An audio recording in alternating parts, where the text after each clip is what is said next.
Hi.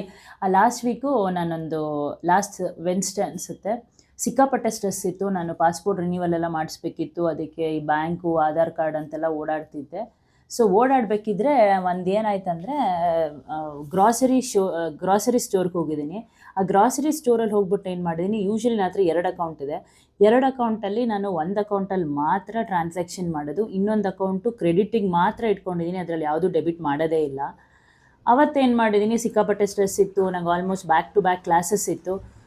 So ನಾನೇನು ಮಾಡಿದೆ, grocery ಇಮಿಡಿಯೇಟಾಗಿ ಬೇಕಿತ್ತು. ನಾಳೆ ಪಾಸ್ಪೋರ್ಟ್ ರಿನ್ಯೂವಲ್ಗೆ ಹೋಗ್ಬೇಕಿತ್ತಲ್ಲ ಬ್ಯಾಂಗ್ಳೂರಿಗೆ ಅಂಥೇಳಿ ಒಂದು ಚಕ್ ಅಂತ ಒಂದು 10:30 ಹಂಗೆ ಇದು ಗ್ರಾಸರಿ ಸ್ಟೋರ್ಗೆ ಹೋಗಿದ್ದೀನಿ. ಆ ಗ್ರಾಸರಿ ಸ್ಟೋರಲ್ಲಿ ನಾನು ಪೇ ಮಾಡಿ ಮನೆಗೆ ಬಂದಿದ್ದೀನಿ. ಮನೆಗೆ ಬಂದಮೇಲೆ ಒಂದು 2 ಅವರ್ಸ್ ಆದಮೇಲೆ ನನಗೊಂದು ಮೆಸೇಜ್ ಬರುತ್ತೆ, ಈ ಥರ ನಿಮ್ಮ ಅಕೌಂಟಿಂದ ಇಷ್ಟು ದುಡ್ಡು ಕಟ್ಟಾಗಿದೆ ಅಂತ. ನಾನೇನು ಮಾಡ್ತೀನಿ, ಸಡನ್ನಾಗಿ ನನ್ನ ತಲೆ ಹೆಂಗೆ ಫಾಸ್ಟಾಗಿ ಓಡುತ್ತೆ ಅಂತಂದರೆ, ಹಿಂದೆ ಮುಂದೆ ಏನೂ ಯೋಚನೆ ಮಾಡಿದೆ, ಇಮಿಡಿಯೇಟಾಗಿ ಇದ್ಯಾವ್ದು ನಾನು ಈ ಅಕೌಂಟಿಂದ 3000 ಸಮಥಿಂಗ್ ಚೇಂಜ್ ಏನೋ ಪರ್ಚೇಸ್ ಮಾಡಿದ್ದೆ, ಕಟ್ಟಾಗಿದೆ ಅಂತ ಹೇಳ್ಬಿಟ್ಟು ಬ್ಯಾಂಕ್ ಆಫ್ ಬರೋಡಾಗೆ ಕಾಲ್ ಮಾಡ್ತೀನಿ, ಕಸ್ಟಮರ್ ಕೇರ್ಗೆ. ಆ ಕಸ್ಟಮರ್ ಕೇರ್ ಎಕ್ಸಿಕ್ಯೂಟಿವ್ ಏನು ಮಾಡ್ತಾಳೆ ಅಂತಂದರೆ, ಮೇಡಮ್ ನಿಮ್ಮದು ಇವಾಗ ಏನು ಇದಾಗಿದೆ ಅದು ಆಟೋ ಡೆಬಿಟ್ ಆಗಿದೆ ಅಂತ ಹೇಳ್ತಾಳೆ. ಆ್ಯಕ್ಚುಲಿ ನಾನು ಮಾಡಿರೋದು UPI. ಅವಳೇನು ಮಾಡ್ತಾಳೆ, ಆಟೋ ಡೆಬಿಟ್ ಅಂತಾಳೆ. ನನ್ನ ತಲೆಯಲ್ಲಿ ಆಟೋ ಡೆಬಿಟ್ ಅಂತಲೇ ಹೋಗ್ಬಿಡುತ್ತೆ. ಆಟೋ ಡೆಬಿಟ್ ಯಾವುದಾಗಿದೆ. ಆಮೇಲೆ ಅವಳು ಏನು ಹೇಳ್ತಾಳೆ ಅಂದರೆ, ಸೇಮ್ ಇದೆ ಅದರಲ್ಲಿ ಏನಿರುತ್ತೆ ಡಿಸ್ಕ್ರಿಪ್ಷನ್ ಅಂದರೆ ವ್ಯಾಪಾರ ಅಂತ ಹೇಳ್ತಾಳೆ. ಯಾವುದೋ ವ್ಯಾಪಾರ ಅನ್ನೋದಕ್ಕೆ ಹೋಗಿದೆ, ವ್ಯಾಪಾರ HDFC ಅಂತ ಇದೆ ಅಂತ. ನಾನು ಒಂದು 3 ಇಯರ್ಸ್ ಬ್ಯಾಕು ವ್ಯಾಪಾರನೋ ಒಂದು ಅಪ್ಲಿಕೇಶನ್ ತೊಗೊಂಡಿರ್ತೀನಿ. ವ್ಯಾಪಾರ ಅಂದ್ರೇನು, ಇಟ್ಸ್ ಇನ್ವಾಯ್ಸ್ ಕ್ರಿಯೇಟ್ ಮಾಡೋ ಸಾಫ್ಟ್ವೇರು. ಸೇಮ್ ನಾನು ಗ್ರಾಸರಿ ಸ್ಟೋರಲ್ಲಿ ಏನು ಹೋಗಿದ್ದೀನಿ, ಅವರು ವ್ಯಾಪಾರನ ಯೂಸ್ ಮಾಡ್ತಿರ್ತಾರೆ, ಆದರೆ ಅವ್ರು ಆ ಗ್ರಾಸರಿ ಸ್ಟೋರ್ ಹೆಸರು ಹಾಕ್ಕೊಂಡಿರಲ್ಲ. ಸೊ ನಾನು ಮಿಸ್ಟೇಕ್ ಏನು ಮಾಡಿದೆ, ನಾನು ಲಾಸ್ಟ್ ಇಯರ್ ಯಾವಾಗಲೂ ತೊಗೊಂಡಿದ್ದು ಯಾವುದನ್ನು ಸಬ್ಸ್ಕ್ರಿಪ್ಷನ್ನ ಇವ್ರು ಆಟೋ ಡೆಬಿಟ್ ಮಾಡ್ತಿದ್ದಾರೆ ವಿತೌಟ್ ಮೈ ಪರ್ಮಿಷನ್ ಅಂತೇಳಿ ನಾನು ಇಮಿಡಿಯೇಟಾಗಿ ವ್ಯಾಪಾರ ಅವರಿಗೆ ಒಂದು ಮೇಲ್ ಬರಿತೀನಿ, ಮತ್ತು ಅವ್ರ ಕಸ್ಟಮರ್ ಕೇರಿಗೆ ಕಾಲ್ ಮಾಡ್ತೀನಿ. ಅವ್ರು ಹೇಳ್ತಾರೆ, ಮೇಡಮ್ 3 o'clock ತನಕ ವೆಯ್ಟ್ ಮಾಡಿ, ವಿತಿನ್ 4 o'clock ಒಳಗಡೆ ನಾನು ನಿಮ್ಗೊಂದು ಮೇಲ್ ಬರಿತೀನಿ, ಅಥವಾ ಕನ್ಫರ್ಮ್ ಮಾಡ್ತೀವಿ ನಮ್ಮಿಂದ ಏನಾದರೂ ನಿಮ್ಗೆ ಆಟೋ ಡೆಬಿಟ್ ಆಗಿದೆಯಾ ಇಲ್ವಾ ಅಂತ.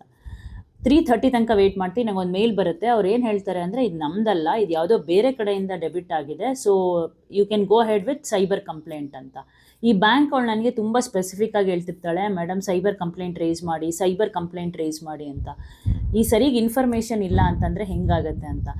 ಆಮೇಲೆ ನಾನೇನು ಮಾಡ್ತೀನಿ, ಒಂದು ವರ್ಷದ ಸ್ಟೇಟ್ಮೆಂಟ್ನ ತೊಗೋತೀನಿ. ಸ್ಟೇಟ್ಮೆಂಟ್ನ ತೊಗೊಂಡಾಗ ಲಾಸ್ಟ್ 3 ಅದೇ ಸೇಮ್ ವ್ಯಾಪಾರ ಅಂತ ಇರುತ್ತೆ. ಯೂಶ್ವಲಿ ಈಗ ನಾವೇನಾದ್ರು ಪರ್ಚೇಸ್ ಮಾಡಿದ್ರೆ ಡೆಕೆತ್ಲಾನ್ ಅಂತ ಇರುತ್ತಲ್ವ, ಅಲ್ಲಿ ವ್ಯಾಪಾರ ಅಂತಲೇ ಇರುತ್ತೆ. ನನಗೆ ಯಾಕೆ ಇವ್ರು ಹಿಂಗೆ ಮಾಡ್ತಿದ್ದಾರೆ ಅಂತ ಹೇಳ್ಬಿಟ್ಟು 1930 ಸೈಬರ್ ಸೆಲ್ಲಿಗೆ ಕಾಲ್ ಮಾಡ್ತೀನಿ.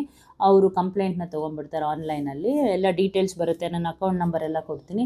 ಸರಿ ಹೆದರ್ಕೋಬೇಡಿ ನೀವು, ಏನಾಗಲ್ಲ ಅಂಥೇಳಿ ಇದು ಮಾಡ್ತಾರೆ. ಸಂಜೆ ಈವ್ನಿಂಗ್ ಒಂದು 5 to 6 o'clock ಅಷ್ಟೊತ್ತಿಗೆ ನಾನು ನನ್ನ ಹಸ್ಬೆಂಡ್ಗೆ ನನ್ನ ಸ್ಟೇಟ್ಮೆಂಟ್ನ ಕಳಿಸ್ತೀನಿ. ಅವರು ನೀನೇ UPI ಮಾಡಿರೋದು ಅಂತ ಹೇಳ್ತಾರೆ. ನನಗೆ ಅವಾಗ ರಿಯಲೈಸ್ ಆಗುತ್ತೆ ಏನಂತ, ನಾನೇ ಆ ಗ್ರಾಸರಿ ಪರ್ಚೇಸ್ ಮಾಡಿರೋದು ಆ ಸ್ಟೋರಲ್ಲಿ ಅಂತ.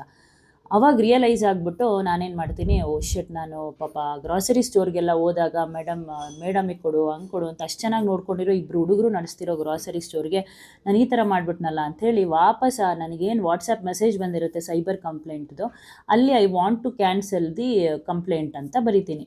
ಅಂದ್ಬಿಟ್ಟು ನಾನು ಮರ್ತೋಗ್ಬಿಡ್ತೀನಿ. ಆದರೆ 1 ವೀಕ್ ಆದಮೇಲೆ ನಾನೇನು ಅಂದ್ಕೊಂಡಿರ್ತೀನಿ, ಹೆಂಗಿದ್ರು ನಾನು ಅಲ್ಲಿ ಆ್ಯಕ್ಚುಲಿ ಅವಳೇನು ಹೇಳ್ತಾಳೆ ಅಂತಂದರೆ, ಬ್ಯಾಂಕ್ನವಳು, ಮೇಡಮ್ ನೀವು ಆ ಸೈಬರ್ ಕಂಪ್ಲೇಂಟ್ ರೇಸ್ ಮಾಡಿದ್ಮೇಲೆ ಅಲ್ಲೊಂದು FIR ಕ್ರಿಯೇಟ್ ಮಾಡ್ತಾರೆ ಅವರು, ಅಂದರೆ ಕಂಪ್ಲೇಂಟ್ ನಂಬರ್ ಕ್ರಿಯೇಟ್ ಮಾಡ್ತಾರೆ. ಆ ನಂಬರ್ನ ತೊಗೊಂಡೋಗಿ ನೀವು ಆಧಾರ್ ಸೆಂಟ್ರಲ್ಲಿ ಕೊಡಬೇಕು, ಆಮೇಲೆ ಪ್ರೊಸೀಡ್ ಆಗುತ್ತೆ ಅಂತ. ನಾನು ಎನಿವೆ ನನಗೆ ರಿಯಲೈಸ್ ಆಯ್ತಲ್ಲ, ಮುಂದೆ ಹೋಗೋದು ಬೇಕಾಗಿಲ್ಲ ಅಂಥೇಳಿ ಸುಮ್ಮನಾಗ್ಬಿಟ್ಟೆ. ನಿಜವಾಗ್ಲೂ ಅಪ್ರಿಷಿಯೇಟ್ ಮಾಡಬೇಕು ಸೈಬರ್ ಕಂಪ್ಲೇಂಟ್ ಪ್ರೋಸೆಸ್ಗೆ. ತಕ್ಷಣ ಏನಾಗುತ್ತೆ, ನಾನು ಮರ್ತೋಗ್ಬಿಡ್ತೀನಿ. ಒಂದು 3-4 ಡೇಸ್ ಆಗುತ್ತೆ. ಲಾಸ್ಟ್ ಅಂದರೆ ಮೊನ್ನೆನಲ್ಲಿ ನನಗೊಂದು ಕಾಲ್ ಬರುತ್ತೆ, ನನ್ನ ಫ್ರೆಂಡಿಂದ. ನನ್ನ ಫ್ರೆಂಡ್ ಹೇಳ್ತಾಳೆ, ಆ್ಯಕ್ಚುಲಿ ಗ್ರಾಸರಿ ಸ್ಟೋರ್ ಹುಡುಗ ನನಗೆ ಕಾಲ್ ಮಾಡ್ತಾನೆ. ಎಷ್ಟು ಕೈಂಡ್ ಆ್ಯಂಡ್ ಹಂಬಲ್ ಅಂದರೆ ನಿಜವಾಗ್ಲೂ ಅಪ್ರಿಷಿಯೇಟ್ ಮಾಡಬೇಕು ಅವ್ರಿಗೆ. ಅಥವಾ ನಾವೇ ಹೆಂಗಸರಾಗಿದ್ದರೆ, ಅಥವಾ ನಾನೇ ಏನಾದರೂ ಆ ಥರ ವಿಕ್ಟಿಮ್ ಆಗಿದ್ದರೆ ನಾನು ಆ ಥರ ಜೋರು ಮಾಡ್ತಿದ್ನೇನೋ. ಪಾಪ ಹುಡುಗರು ಇಬ್ಬರು ಭಾಳ ಹಂಬಲ್ಲಾಗಿ ಫೋನ್ ಮಾಡಿ, ಮೇಡಮ್ ನಾವು ಈ ಥರ ಸ್ಟೋರಿಂದ ನೀವೇನಾದರೂ ಅಕಸ್ಮಾತಾಗಿ ಸೈಬರ್ ಕಂಪ್ಲೇಂಟ್ ರೇಸ್ ಮಾಡಿದ್ದೀರಾ ಅಂತ ಕೇಳ್ತಾರೆ. ನಾನು ನನಗೆ ನಾಚಿಕೆ ಆಗಿ ಹೌದು ಮಾಡಿದ್ದೀನಿ, ನೀವೇನು ತಲೆ ಕೆಡಿಸ್ಕೋಬೇಡಿ, ನಾನು ಅದನ್ನು ಸರಿ ಮಾಡ್ತೀನಿ, ಐ ಆಮ್ ರಿಯಲಿ ಸಾರಿ, ಗೊತ್ತಿಲ್ಲದೆ ಮಾಡಿದ್ದು ಅಂತ ನಾನು ಕೇಳ್ಕೊತೀನಿ. ಆಮೇಲೆ ಪಾಪ ಅವ್ರು ನನ್ನ ನಂಬರ್ ಹೆಂಗೆ ತೊಗೊಂಡಿರ್ತಾರೆ ಅಂತಂದರೆ, ಅವರಿಗೆ ನೋಟಿಸ್ ಬಂದಿರುತ್ತೆ. ಅವರು ಲಾಸ್ಟ್ 1 ವೀಕಿಂದ ಚೆಕ್ ಮಾಡಿರ್ತಾರೆ ಯಾರು ಈ ಥರ ಅಂತ. ಅವ್ರ ಅಕೌಂಟ್ ಎಲ್ಲ ಬ್ಲಾಕ್ ಆಗಿರುತ್ತೆ, ಅವ್ರ ಕನ್ಸೈನ್ಮೆಂಟ್ಸ್ ಎಲ್ಲ ಹೋಲ್ಡ್ ಆಗಿರುತ್ತೆ, ಅವ್ರಿಗೆ ಚೆಕ್ ಎಲ್ಲ ಬೌನ್ಸ್ ಆಯ್ತಂತೆ. ನನಗೆ ಪಾಪ ಅವರು ಅದೇನು ಮಾಡಿದ್ದಾರೆ, ಆ ನೋಟಿಸ್ ಬಂದಿದೆಯಲ್ಲ, ಆ ನೋಟಿಸ್ನ ತೊಗೊಂಡು ಅದರಲ್ಲಿ ಹೆಸರು ಇರುತ್ತಲ್ಲ, ಆ ಹೆಸರು ಆ್ಯಕ್ಚುಲಿ ಕ್ಯಾಮ್ರಾ ಎಲ್ಲ ಹುಡುಕಿದ್ದಾರೆ ನಾನೇನಾ ಅನ್ನೋದು ಡೌಟ್ ಆಗಿದೆ ಅವ್ರಿಗೆ. ಇವ್ರು ಆ ಥರ ಮಾಡೋಕ್ಕೆ ಸಾಧ್ಯ ಇಲ್ಲ ಅಂತ ಹೇಳ್ಬಿಟ್ಟು ಸುಮ್ಮನೆ ಆಗ್ಬಿಟ್ಟಿದ್ದಾರೆ. ಆಮೇಲೆ ಏನು ಮಾಡಿದ್ದಾರೆ, ನನ್ನ ಹೆಸರು ತೊಗೊಂಡು ಫೇಸ್ಬುಕ್ಕಲ್ಲಿ ಮತ್ತು ಇನ್ಸ್ಟಾಗ್ರಾಮಲ್ಲಿ ಹುಡುಕಿದ್ದಾರೆ. ಅದರಲ್ಲಿ ನನ್ನ ಫ್ರೆಂಡ್ ಜೊತೆ ಇದ್ದಿದ್ದು ನನ್ನ ಫೋಟೋನ ರೆಕಗ್ನೈಸ್ ಮಾಡಿದ್ದಾರೆ. ನನ್ನ ಫ್ರೆಂಡನ್ನು ರೆಕಗ್ನೈಸ್ ಮಾಡಿ ಅವಳು ಕಾಲ್ ಮಾಡಿದ್ದಾರೆ. ಅವಳು ಮುಂಚೆ, ಇವಾಗ ಅವಳು ಕೂರ್ಗಲ್ಲಿದ್ದಾಳೆ, ಬಟ್ ಮುಂಚೆ ಇಲ್ಲೇ ಅವಳು ಅವ್ರ ಹತ್ರನೇ ಗ್ರಾಸರಿ ತೊಗೋತಿದ್ಲಂತೆ. ಸೊ ಅವ್ರೇನು ಮಾಡಿದ್ದಾರೆ, ಅವಳಿಗೆ ಕಾಲ್ ಮಾಡಿ ಈ ಥರ, ಅವಳು ಶಿ ವಾಸ್ ಸೋ ಕಾನ್ಫಿಡೆಂಟ್, ಇಲ್ಲ ಏನೋ ಆಗಿದೆ ಅನಿಸುತ್ತೆ, ಖಂಡಿತ ಅವ್ರ ನಂಬರ್ ಕೊಡಿ ಮಾತಾಡಬೇಕು ಅಂತ ಹೇಳಿದ್ದಾರೆ. ಅವಳು ನನ್ನ ಒಂದ್ಸತಿ ಚೆಕ್ ಮಾಡೋಕ್ಕೆ ಮೆಸೇಜ್ ಮಾಡಿದ್ದಾಳೆ, ನಾನು ಐ ವಾಸಂಟ್ ಅವೈಲಬಲ್ ಅಂತೂ ಫೋನ್ ನಂಬರ್ ಕೊಟ್ಟಿದ್ದಾಳೆ. ಪಾಪ ಹುಡುಗ ನನಗೆ ಆ ಥರ ಕಾಲ್ ಮಾಡಿದ್ದಾನೆ. ಸೊ ಇಷ್ಟೆಲ್ಲ ಆದ್ರೂ ಆ ಹುಡುಗ ಭಾಳ ಹಂಬಲ್ಲಾಗಿ ಹೇಳ್ದೆ, ಮೇಡಮ್ ನೀವು ರೇಸ್ ಮಾಡಿದ್ದೀರಾ ಅಂತ.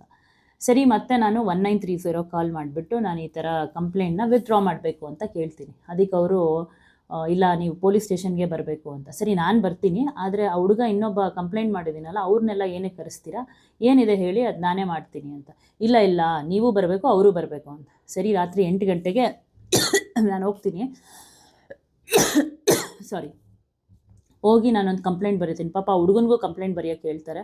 ನಾನೇ ನನ್ನ ಕೈಯಾರೆ ಬರೆದು ಹುಡುಗನ ಕೈಲಿ ಸೈನ್ ಮಾಡಿಸಿ ಅವ್ರ ಕೈಲಿ ದಯವಿಟ್ಟು ಕ್ಷಮಿಸಿ ಅಂತ. ಎಷ್ಟು ಪಶ್ಚಾತ್ತಾಪ ಅಂದರೆ ನನಗೆ ನಿಜವಾಗ್ಲೂ ರಾತ್ರಿಯೆಲ್ಲ ನಿದ್ದೆನೇ ಬರ್ತಿರಲಿಲ್ಲ. ಸೊ ಪ್ರಾಬ್ಲಿ ನಾನು 124 hours ವೆಯ್ಟ್ ಮಾಡಿದಿದ್ರೆ, ಅಥವಾ ನಾನು ಆ ಡಿಸ್ಕ್ರಿಪ್ಷನ್ನ ನೀಟಾಗಿ ಕೂತ್ಕೊಂಡು ಓದಿದಿದ್ರೆ, ಅಥವಾ ಇನ್ನೊಂದು ಸತಿ ಕಸ್ಟಮರ್ ಕೇರಿಗೆ ನಾನು ಕಾಲ್ ಮಾಡಿದಿದ್ರೆ ನನಗೆ ಗೊತ್ತಾಗ್ತಿತ್ತೇನೋ. ಆದರೆ ನನ್ನ ದುಡುಕು ಸ್ವಭಾವ, ಇಂಪಲ್ಸಿವ್ ಡೆಸಿಷನ್ನಿಂದ ಅವ್ರಿಗೆ ಪಾಪ ತುಂಬ ತೊಂದರೆ ಆಯಿತು. ನಾನು ಫಾಲೋ ಅಪ್ ಮಾಡ್ತಿದ್ದೀನಿ, ಅವ್ರದ್ದು ಅಕೌಂಟ್ ಅನ್ಬ್ಲಾಕ್ ಆಯಿತಾ ಏನು ಅಂತ. ನನ್ನನ್ನು ಕಳಿಸಿದ್ರು ಪೊಲೀಸ್ ಸ್ಟೇಷನಲ್ಲಿ, ಅವ್ರದ್ದು ಇನ್ವೆಸ್ಟಿಗೇಷನ್ ಮಾಡಬೇಕು ಅಂತ ಹೇಳಿದ್ರು. ಮತ್ತು ಅವರು ತೊಗೊಂಡೋಗಿ NOC ತೊಗೊಂಡೋಗಿ ಬ್ಯಾಂಕು ಕೊಟ್ಟು, ಆ ಬ್ಯಾಂಕಿಂದ ಅವರು ಅನ್ಬ್ಲಾಕ್ ಮಾಡಿಸ್ಕೋಬೇಕು ಅವ್ರ ಅಕೌಂಟು. ಸೊ ಈ ಥರ ಒಂದು ಬ್ಲಂಡರ್ನ ಕ್ರಿಯೇಟ್ ಮಾಡಿಬಿಟ್ಟಿದ್ದೆ. ನೀವ್ಯಾರೂ ಮಾಡಬೇಡಿ. ಸೊ ಇದು ಒಂದು ಅವೇರ್ನೆಸ್ ಕ್ರಿಯೇಟ್ ಮಾಡೋಕ್ಕೋಸ್ಕರ ಈ ವಿಡಿಯೋ ಮಾಡ್ತಿದ್ದೀನಿ. ನಾವು ಅನ್ಕೋತೀವಿ ನಾನು ಇನ್ಫ್ಯಾಕ್ಟ್ ಈ ಪೊಲೀಸು ಕಂಪ್ಲೇಂಟ್ಸು, ಈ ಥರ ಸೈಬರ್ ಕಂಪ್ಲೇಂಟ್ಸ್ ಎಲ್ಲ ಅಷ್ಟು ಸೀರಿಯಸ್ಸಾಗಿ ತೊಗೊಳ್ಳಲ್ಲ ಅಂತ ಅಂದ್ಕೊಂಡಿದ್ದೆ. ಬಟ್ ನಿಜವಾಗ್ಲೂ ಸೀರಿಯಸ್ಸಾಗಿ ತೊಗೊಂಡಿದ್ದಾರೆ, ಸೀರಿಯಸ್ಸಾಗಿ ಆ್ಯಕ್ಷನ್ ತೊಗೊಂಡಿದ್ದಾರೆ. But again it's my mistake. Publicly ಈ ವಿಡಿಯೋಯಿಂದನೂ ನಾನು ಆ ಹುಡುಗರಿಗೆ ಅಪಾಲಜಿನ ಕೇಳ್ತೀನಿ. ನನಗೆ ಹೆಂಗಾಗ್ಬಿಟ್ಟಿದೆ ಅಂತಂದರೆ, ನಿಜವಾಗ್ಲೂ ನಾನು ಅವ್ರ ಅಂಗಡಿಗೆ ಹೆಂಗೆ ಹೋಗೋದು ಅನ್ನೋ ಥರ ಫೀಲ್ ಆಗ್ತಿದೆ. ಆ್ಯಂಡ್ ಆಲ್ಸೋ ನಾನು ಹ್ಯಾವ್ ಡಿಸೈಡೆಡ್ ನೆಕ್ಸ್ಟು ಇನ್ಮೇಲೆ ನಾನು ಏನೇ ಗ್ರಾಸರಿ ಏನೇ ತೊಗೋಬೇಕು ಅಂತಂದರೂ ಅವ್ರ ಹತ್ರನೇ ತೊಗೋಬೇಕು ಅಂತ ಅಷ್ಟೇ. ಸೊ ನಾನು ಮಾಡಿದ ಮಿಸ್ಟೇಕ್ಸ್ನ ನೀವ್ಯಾರೂ ಮಾಡಬೇಡಿ. ಭಾಳ ಎಚ್ಚರಿಕೆಯಿಂದ ಸಮಾಧಾನವಾಗಿ ಯೋಚನೆ ಮಾಡಿ ಏನಾದರೂ ಡಿಸಿಷನ್ ಮಾಡಬೇಕಿದ್ರೆ ಮಾಡಿ ಅಂತ ಹೇಳ್ತಾ ಮುಗಿಸ್ತೀನಿ. Thank you.